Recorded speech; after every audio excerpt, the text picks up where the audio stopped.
কি বানাবে এগুলো দিয়ে? একটু কয়েকটা চিতই পিঠা বানাবো। চিতই পিঠা।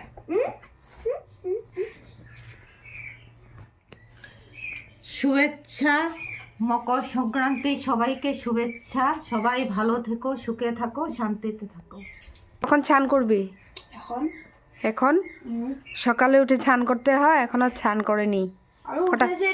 দোকানে পাঠিয়েছিলাম। যা যা ফটাফট স্নান করে নে। বন্ধুরা এদিকে দেখো, পায়েস বসিয়ে দিয়েছি। পায়েস হবে, ঠাকুরকে দেবো একটু। বাকি আমার তরফ থেকে তোমাদের সকলকে মকর সংক্রান্তির শুভেচ্ছা জানালাম। গ্রহণ করো তোমরা সকলে। ধন্যবাদ। যে ক্ষীরের মধ্যে দেবো গুড়, তো গুড়টা আগে গলিয়ে নিচ্ছি দুধের মধ্যে। খেজুরের গুড় তো, তাই আগে দুধের মধ্যে একটু গলিয়ে নিচ্ছি।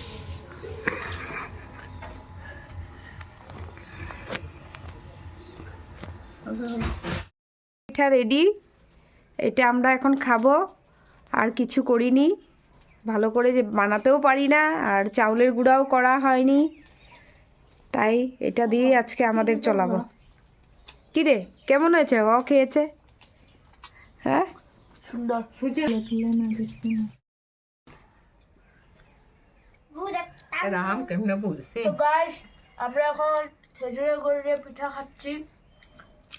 খেজুরের গুড় দিয়ে পিঠা না খেজুরের ক্ষীর দিয়ে? ও খেজুরের গুড়ের পায়েস দিয়ে পিঠা খাচ্ছি। এই দেখেন না, পায়েসটা আঠা আঠা। তো আমরা এখন চা খাচ্ছি বন্ধুরা।